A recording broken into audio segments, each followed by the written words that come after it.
Ya estuvo bien de humillaciones, ya estuvo bien de sinsabores, ya estuvo bien de rechazos, ya estuvo bien de... Ya me hartaron, cabrones.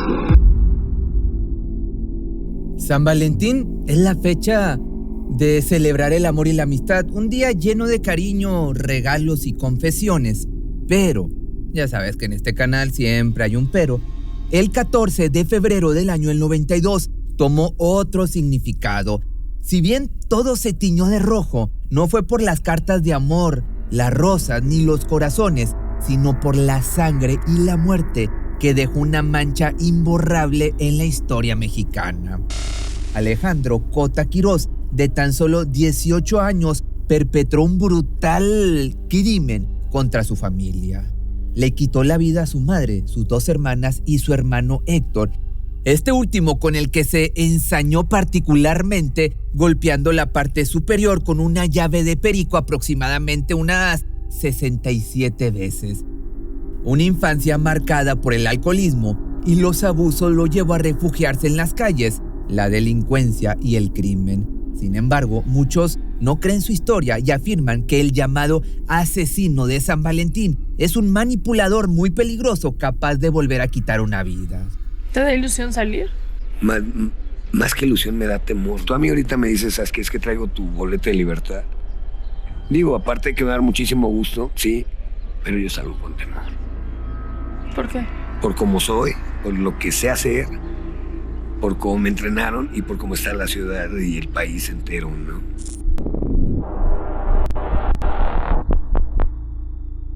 En la madrugada del 14 de febrero, la policía se enfrentó a una escena de terror. Encontraron los cuerpos de lo que parecía ser una familia sin vida, arrojados dentro de un Renault Alliance, algunos en el asiento trasero y otros en la cajuela. El coche estaba estacionado en la colonia Parque de San Andrés, alcaldía Coyoacán. No tardaron en descubrir quiénes eran cuando identificaron al dueño del coche como Héctor Humberto, de 28 años, uno de los asesinados. Junto con él estaba su madre Lidia, de 46 años, y sus hermanas Claudia y Cintia, de 22 y 15 años. ¿Quién había perpetrado esta cruel escena? Las autoridades se dirigieron al domicilio de la familia, donde encontraron a Alejandro. Con gran pesar le comunicaron la trágica noticia. Toda su familia había sido asesinada esa noche. Sin embargo, la reacción del joven no fue la que esperaban. No derramó una sola lágrima ni emitió gritos de dolor. En cambio, permaneció inquietantemente tranquilo. La policía entonces le preguntó qué había estado haciendo la noche de San Valentín. Alejandro afirmó que había estado celebrando con un grupo de amigos. Sin embargo, su respuesta no convenció a los agentes. Algo en el comportamiento del chico les hizo desconfiar de él. Por precaución, decidieron trasladarlo a la comisaría, convirtiéndolo así en el principal sospechoso del crimen. Las investigaciones de la policía capitalina lo interrogaron por horas, hasta que finalmente el joven no soportó la presión y confesó lo que había hecho. Alejandro Cota Quirós no cometió el crimen solo. Tuvo 3 cómplices, de los cuales 2 fueron detenidos y 1 se dio a la fuga. La pregunta aquí del millón es ¿por qué? ¿Por qué hizo esto? El joven criminal tenía un profundo odio y rencor contra toda su familia, pero principalmente hacia su hermano Héctor. A mí nunca me dijo mi mamá, ¿sabes qué onda? Te quiero mucho. Todo esto lo cambio nada más porque me hubiera dicho te quiero mucho. Un día, nada más. Luego de una contundente condena de 50 años de cárcel, el 16 de julio del año 2024, Alejandro volvió a estar en el ojo público luego de que la creadora de contenido Saskia Niño de Rivera publicó una entrevista exclusiva que le realizó al responsable. En esta ocasión mostró la historia de Alejandro Cota Quirós, conocido como el asesino de San Valentín. El relato de su infancia y todo lo que llevó a cometer esta terrible acción de San Valentín conmovió a todo un país, evidentemente. Alejandro nació el 19 de agosto del año de 1967 en un hogar de clase media donde en apariencia todo iba bien, pero en realidad, puertas adentro, todo estaba mal. Su padre, un distinguido ingeniero mecánico, tenía problemas con el alcohol. Así con los años empezó a tomar más y más, dejando de ser el hombre cariñoso que había sido en el pasado. Se ausentaba por días y cuando estaba en su casa era mejor no tenerlo ahí. Todo iba bien Hasta que mi papá como te digo, tuvo la onda de lo del alcohol. Empezó a tomar y se empezó a degradar, ¿no? Por otro lado, su madre, una secretaria bilingüe, era una mujer sumisa que soportaba los maltratos de su marido al punto de cumplir con todas sus peticiones. Hasta el propio Alejandro, de tan solo 5 años, salía a altas horas de la noche para conseguir alguna bebida alcohólica que calmara las peligrosas rabietas de su padre, que siempre terminaba en golpes. De igual forma, había lapsos de sobriedad que daban la esperanza a la familia de que las cosas por fin estaban por mejorar, pero una y otra vez el hombre volvía a caer en la adicción, arrastrando consigo a toda su familia. Para ellos era desgastante tener que lidiar con la vergüenza de un padre al que había que recoger de situaciones peligrosas, inconsciente en bares y en las calles de la ciudad. O sea, me acuerdo mucho de mi mamá, me acuerdo mucho de mis hermanos, me acuerdo mucho de muchísima gente, pero mi papá es así como que un X por ahí. No lo quieres. Para nada. Para el pequeño Alejandro era imposible concentrarse en la escuela por los recuerdos violentos de la noche anterior y los que estaban próximos a suceder cuando volviera a la casa, por lo que prefería pasarla en la calle, tratando de estar lo menos posible en su hogar solo para comer y dormir. Si bien su vida estuvo marcada de recuerdos malos, hubo un evento en particular que hizo que dejara atrás al pequeño niño asustadizo y sumiso que siempre había sido. Y es que a sus 9 años llegó del colegio y se encontró en la puerta de su casa a su madre llorando y con rastros de una golpiza. Cansado de esto, Alejandro intentó confrontar a su padre. Sin embargo, su madre comenzó a suplicarle que no lo hiciera. Angustiado, el chico o el niño en aquel momento abrazó a su madre para calmarla, justo cuando su padre salió de la casa y los vio. Cegado por el alcohol, amenazó a su hijo con una pistola calibre 22, apuntando directamente a su cabeza. El padre se para y saca un arma, saca una escuadra calibre 22. Tú, hijo de tal por cual, ¿por qué abrazas a mi esposa que te voy a matar? Pues, ¿qué te pasa, no? Soy tu hijo, mano, tranquilo. Pues que tu padre te amenace con una pistola y te la ponga es algo que lastima, pero de una forma tremenda, ¿no? Finalmente, después de momentos de terror, lograron calmar al hombre. Sin embargo, a la mañana siguiente, Alejandro no regresó a casa. Sí, o sea, tuve 3 abusos sexuales en los cuales hubo una marca muy fuerte en mi vida, ¿no? Claro. Que por lógica me hace decir a mi padre ni en recuerdo lo quiero, ¿no? Por supuesto. Es tu agresor. Intentó pedirle ayuda a su madre confesándole lo que había pasado, pero ella no le creyó y se enfureció con su hijo, pensando que solo estaba inventando cosas para torturar a su padre. Entonces, solo en las calles frías y peligrosas de México, el niño sobrevivió comiendo de los botes de basura de los restaurantes. Y así, luego de caminar y caminar, llegó al peligroso barrio de La Merced, donde parecía que su destino sería la muerte. Pero ahí conoció a quien sería su ángel de la guarda, Araceli del Rosario Márquez Martínez, una chica de la noche que lo encontró hurgando en la basura y lo llevó a su casa, lo alimentó y lo cuidó como si fuera un hijo, con la condición de que fuera al colegio. Sin embargo, en aquel refugio no eran solo ellos dos. Junto con la mujer vivían 2 delincuentes, Esteban y Rubén. Esteban se dedicaba al robo de camiones, mientras que Rubén se especializaba en robar coches. Aunque se convirtieron en tíos para Alejandro, a diferencia de su tía adoptiva, estos hombres lo arrastrarían por senderos peligrosos. Así un día, su tío Esteban le preguntó, ¿quieres ganar más dinero? Alejandro asintió emocionado. Fue entonces cuando le enseñaron a abrir y robar coches, y luego llevarlos a un deshuesadero para desmantelarlos y vender las piezas. A esa altura, Alejandro se encontraba inmerso en el mundo del robo, conservando apenas vestigios de su niñez gracias a la insistencia de su tía, quien lo obligaba a asistir al colegio y realizar las tareas con ella. Sin embargo, pronto descubriría que esto no sería suficiente para contener lo que estaba por ocurrir. ¿Quieres ganar más dinero? Fue lo que le volvió a preguntar su tío Esteban. Fue así como Alejandro, con tan solo 10 años, aprendió a conducir y comenzó a llevar autos de una ciudad a otra sin conocer el contenido de las cajuelas. Un día descubrió que transportaba el brócoli mágico, para que me entiendas. A pesar de ello, este descubrimiento no lo detuvo y su escalada en el mundo de la delincuencia continuó imparable. Sus tíos comenzaron a reconocer las habilidades del pequeño. Además, demostraba ser responsable y se había ganado su confianza. Fue entonces cuando le hicieron la pregunta nuevamente: ¿quieres ganar más dinero? Y lo llevaron al cuartel. Ahí conoció al líder de un poderoso grupo que en los 90s ejerció un dominio considerable en México. El hombre se acercó a Alejandro, colocó una pistola sobre la mesa y le dijo: ve y mata a esa persona. Para demostrar su lealtad a sus jefes, Alejandro cumplió la orden sin vacilar.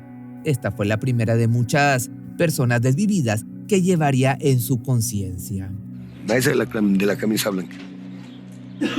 Mátalo. ¡Pum! Y lo mataste. Sí. Luego de este suceso traumático para un niño de tan solo 12 años, lo llevaron a Chihuahua, donde fue entrenado por un ex boina verde, que viene siendo un militar pero más especializado. El entrenamiento era tan extremo que estuvo a punto de casi perder la vida en varias ocasiones. El niño comenzó a crecer y se convirtió en uno de los sicarios más solicitados. Obedecía las órdenes de sus jefes sin chistar, quitaba vidas a quien sea que le pidieran, excepto a mujeres y a niños. Atrás había quedado aquel niño inocente que solo buscaba el cariño de sus padres. Ahora era un joven sin emociones, despiadado, que no mostraba ni un ápice de compasión hacia sus víctimas. De aquí para adelante nace un Alejandro que se volvió sicario, pero que se volvió muy mala madre, que se volvió un hielo que no me interesaba a nadie. 2 años antes de los eventos, Alejandro vivía en Cancún con una buena situación económica gracias a las ganancias de lo que hacía, hasta que un día su pasado lo golpeó de lleno. Se encontró con su madre en un mercado, casi 7 años después de no verla. Fue un reencuentro emotivo, platicaron, se abrazaron y su madre le pidió que regresara con la familia, pero Alejandro no quería volver a esa casa de horror. A pesar de ello, decidió intentarlo, sin embargo, pues no funcionó. ¿Tu mamá sabía que tu papá abusaba de ti? Estas fueron sus palabras textuales que nunca se me olvidaron. Se me hace increíble que quieras dañar tanto a tu papá que ahora se te haya ocurrido la fantasía de decirme que vino a abusar de ti. Qué malo eres. Bueno, me dice, qué p*** eres. Las humillaciones, burlas y desprecios regresaron, pero Alejandro las soportó. Una semana antes de los eventos, su madre le comentó que su hermana cumpliría 15 años y querían hacerle una gran fiesta, por lo que le pidió dinero, sabiendo que tenía una maleta llena de efectivo. Él no se negó, quería hacer ese regalo a su hermana menor. Sin embargo, para su sorpresa, nadie de la familia quería que él participara. No lo habían invitado a él, solo querían su dinero. Que si bien esto fue como un puñal en su corazón, todo llegó a su punto máximo en la madrugada del 14 de febrero. Esa noche tuvieron una acalorada discusión en la que su familia lo insultó como de costumbre. Pero esta vez su hermano cruzó la línea y le dijo: pero a mi hermano se le ocurre hacer el comentario de: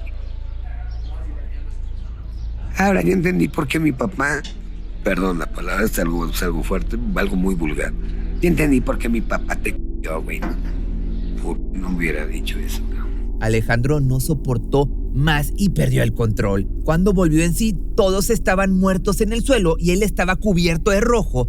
Su furia acumulada durante años lo cegó y llenó toda la casa de un mar rojo. Hasta el día de hoy Alejandro sufre flashbacks o recuerda lo que sucedió en pequeños fragmentos de aquella trágica noche. Recuerda los rostros de sus hermanas suplicando piedad, pero nada más. Cuando se dio cuenta de lo que había hecho, tomó los cuerpos, los subió al coche de su hermano y lo dejó estacionado lejos de la casa, donde se quedó hasta que llegó la policía y terminó confesando lo que había hecho. Con millones de vistas, la entrevista de este personaje generó una gran repercusión en el público, sacando a la luz un acontecimiento que había permanecido enterrado durante 30 años. Pienso que les debo yo una disculpa, ¿no? ¿Te arrepientes? Indudablemente. La gente rápidamente comentó sobre la importancia de una buena educación en casos como este, donde la historia podría haber sido muy diferente. El daño causado por su padre fue considerable, pero quien lo marcó para siempre fue la actitud y el desapego de su madre, ¿quién debería haber protegido la seguridad de su hijo? Alejarlo de las garras de ese hombre cruel. El problema de la sociedad parece ser la desintegración familiar que origina vicios y daña y destruye a sus miembros. Para muchos, esta entrevista que le dio voz a Alejandro fue importante para entender por qué actuó así, en qué contexto creció y cómo fue criado. Un niño que se convirtió en criminal, resultado de una sociedad que lo dejó de lado. A su vez, nadie pasó por alto el hecho de que el criminal a sus 57 años se mostró como un hombre inteligente, incluso hasta cierto punto educado, que para muchos fue un ejemplo de que las personas pueden cambiar. Sin embargo, otros no se creyeron este cambio repentino, porque muchos recordaron su entrevista del año 2005, donde contó una historia muy diferente, una que no lo había dejado en bien parado. Según su versión, en la primera entrevista, Alejandro relató que al principio su padre era como un héroe para él, pero que tenía un grave problema con el alcohol. Poco a poco, esto lo llevó a consumirlo durante todo el día hasta el punto en que ese héroe dejó de existir. Al principio, toda la atención estaba en él, el único hijo, el mimado, pero cuando nació Héctor, su hermano menor se sintió desplazado. Sin embargo, esta declaración era falsa. Él no era el hermano mayor. En la misma entrevista cambió la historia y confesó que en realidad Héctor era su hermano mayor. De igual forma, su resentimiento hacia su hermano mayor comenzó a los 5 años durante su fiesta, cuando no le permitieron comer pastel y notó que ninguno de los regalos era para él, haciéndolo sentir excluido. Desde entonces sintió que nunca fue tan amado como su hermano mayor. También, según ambas versiones, su madre era una mujer muy sumisa. Tenía tanto miedo a las reacciones explosivas de su marido que, si él le pedía que le consiguiera alcohol a las 2 de la mañana, ella obedecía y le conseguía la botella de donde fuera, con tal de no recibir represalias. A su madre le dijo, o se va él o me voy yo. Así que lo llevaron a un lugar de rehabilitación para alcohólicos. Sin embargo, no permaneció mucho tiempo en ese lugar e intentó entrar por la fuerza a la casa en varias ocasiones, pero fue impedido por los tíos de Alejandro. Después de eso, no lo vieron durante mucho tiempo. Que si bien fue un alivio la ausencia de su padre, había algo que lo estaba atormentando desde hacía tiempo. Y es que un día, con tan solo 9 años, Alejandro no pudo más y le confesó a su madre que su hermano mayor Héctor se aprovechaba de él. Esto generó un odio por parte de su madre, quien creía que solo lo decía para afectar a su hermano. Furiosa, lo culpó por la destrucción de la familia. Tengo que hacerte una confesión. A mí mi hermano, te lo voy a decir crudamente, ¿no? A mí mi hermano abusaba sexualmente de mí cada vez que a él se le antojaba. Fueron años de odio, indiferencia, desprecio y ni una palabra de amor por parte de su madre hasta que cumplió 18 años y no lo resistió más. La gota que rebasó el vaso fue cuando le prestó a su hermano Héctor una de sus chaquetas favoritas para que pudiera salir. Cuando se la devolvió estaba hecha trizas. Entonces Alejandro estaba cansado de que le destruyeran sus cosas, que se burlaran de él y de las constantes humillaciones de su hermano y hasta de su madre. Así que días antes de los hechos, Alejandro se encontró con sus amigos Marcos, Jaime y Enrique. En ese momento, el joven les propuso eliminar a una familia sin revelar qué iba a ser la suya. Finalmente llegó la noche del 14 de febrero. El plan era encontrarse con Enrique en una estación de tren. Luego juntos fueron a una farmacia donde compraron guantes para no dejar huellas de lo que estaba a punto de hacer y se dirigieron hacia la casa. Entraron al hogar y uno de ellos estaba muy nervioso, así que le pidió a Alejandro algo para beber. Como había sido la quinceañera de su hermana Cintia unos días antes, aún quedaban algunas bebidas en el refrigerador. Así que Alejandro fue a la cocina y se encontró con su familia cenando, mientras su hermana Claudia estaba escribiendo una tarjeta de San Valentín que nunca sería entregada, por cierto. Finalmente llegó la hora de dormir. Los criminales esperaron hasta que todos estuvieran durmiendo. En ese momento se distribuyeron las armas para comenzar con la siguiente fase del plan. Primero fueron al cuarto de Claudia y se abalanzaron sobre ella antes de que pudiera reaccionar. Enrique la agarró, hubo forcejeo y ambos cayeron al suelo, rompiendo un jarrón en el proceso. Esto provocó que su madre comenzara a protestar por el alboroto desde su cuarto. Alejandro salió de la habitación y después de convencerla de que no había pasado nada, regresó nuevamente. El criminal notó que Enrique estaba teniendo dificultades para quitarle la vida a su hermana, así que tomó el cable de una cafetera y ambos lo agarraron de cada extremo. Lo envolvieron alrededor del cuello de la joven y tiraron hasta que dejó de respirar. La siguiente víctima después de Claudia fue Héctor. El criminal ordenó a Marcos que vigilara la puerta del baño con una botella por si alguien salía mientras ellos atacaban al joven. Enrique y Jaime tomaron sus armas punzocortantes mientras que Alejandro agarró una llave de perico. Con sigilo entonces entraron al cuarto de Héctor y los tres se abalanzaron sobre el sujeto. Alejandro le dio el primer golpe en la cabeza cuando la víctima se levantó pensando que lo estaban asaltando. Aturdido por el golpe, Héctor gritó por ayuda a su hermano, sin saber evidentemente que él era quien lo estaba atacando. Y pues le suelto el primer trancazo a mi hermano. Héctor se levanta, nos empuja, le caemos encima. Alex, ayúdame, ya se metieron. Sin saber que yo era el que le estaba dando. Cada trancazo que yo daba, haz de cuenta que sentía así como alivio, mano. Era tanto mi coraje con Héctor que le di 67 golpes en la cabeza. Al escuchar que su madre salía del cuarto y era golpeada con una botella en la cabeza, aturdida por el golpe, fue jalada por su propio hijo dentro del cuarto y ahí le quitó la vida. Finalmente solo quedaba su hermana menor, Cintia.